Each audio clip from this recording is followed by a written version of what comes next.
The war between Israel and Hamas in Gaza has had a severe traumatic effect on Israeli and Palestinian children. The kids of Israeli hostages still in captivity worry no end, always asking when and why their fathers, brothers, sisters, and kin have yet to come home.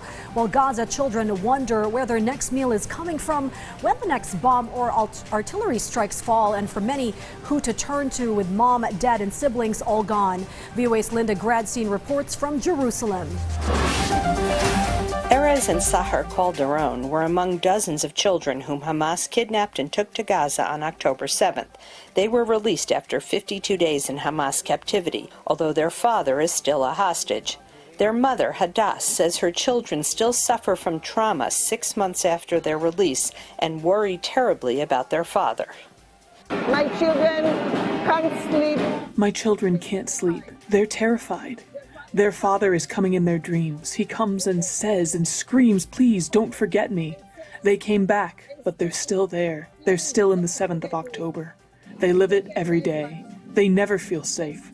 They're afraid from strangers. They believe the terrorists will come again. Israeli trauma experts say they are struggling to contend with the unique traumatic experience of the Hamas invasion and the displacement of more than 200,000 people from their communities near Gaza and on the northern border.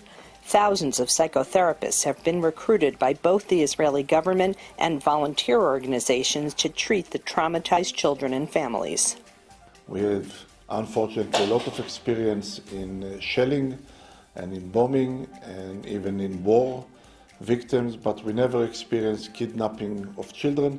We never experienced the massacre of parents in front of their children. How do you explain to a child that he is safe now when he's seen his safest place, his bedroom, burned and his parents murdered in his house?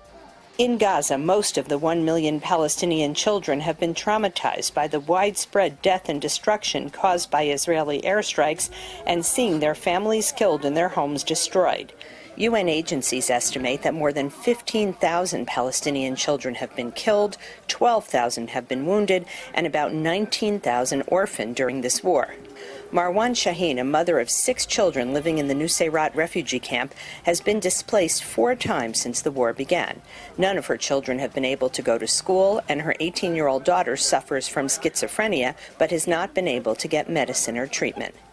My 8-year-old daughter and my 9-year-old son haven't allowed me to sleep since the beginning of the war.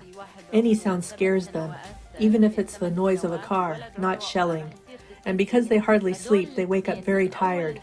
The war destroyed them psychologically, personally, socially, health-wise, and nutrition-wise.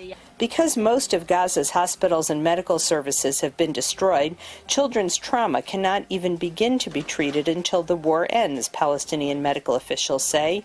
Preliminary research shows at least 2/3 of Gaza's 1 million children are suffering from trauma. They are facing a lot of difficulties.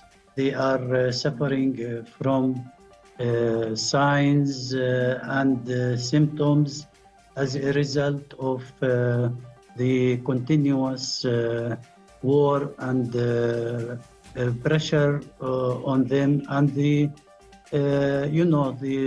loss of family members, the loss of houses, and so on. Medical professionals and parents of both Israeli and Palestinian children worry that even when the war between Israel and Hamas finally ends, the emotional scars will take many years to heal. Linda Gradstein, VOA News, Jerusalem.